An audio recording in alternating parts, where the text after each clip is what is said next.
Entre l'Algérie et le Zimbabwe pour le moment, 45 minutes surprise puisque dans l'avant-match on parlait d'une équipe d'Algérie favorite pour entrer dans cette compétition face aux Zimbabwéens et il y a pour le moment 2-1 pour cette belle équipe zimbabwéenne. Les Algériens, messieurs, vont ouvrir le score grâce à Mahrez sur la seule action dans le jeu des Fennecs, son premier but dans cette compétition. Il y aura l'égalisation ensuite très rapidement avec Mahachi dès le quart d'heure de jeu et puis avant la première demi-heure, Mouchekwi va marquer le 2-1 sur penalty. Quel bilan vous faites de ces 45 premières minutes en tard?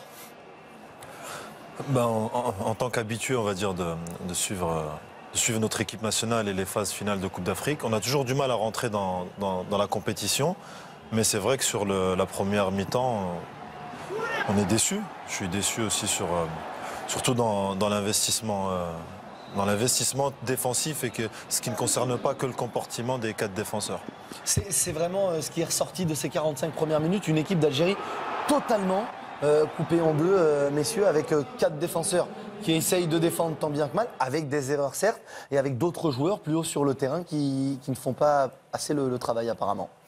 Moi, je trouve, on verra ce qu'en pense Eric par rapport à ça, je trouve surtout que les joueurs clés ne font pas leur travail. C'est-à-dire qu'on l'a vu sur un éclair, celui dont parlait Antar, de Mahrez. Là, effectivement, il est dans son registre. Le problème, c'est qu'il a été pratiquement le seul dans cette action à être dans ce registre-là. C'est-à-dire que forcément, les défauts ressortent quand vous ne vous appuyez pas sur vos forces.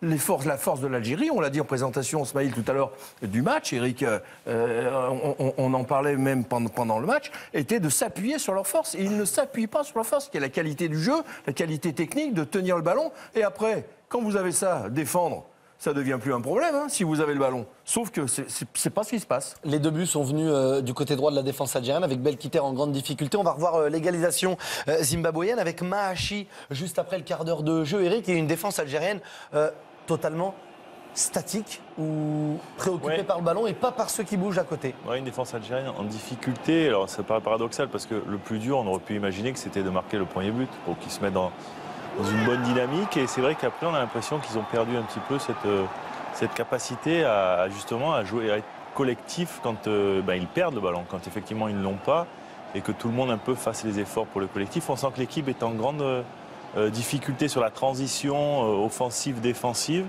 qu'on laisse beaucoup d'espace à l'adversaire.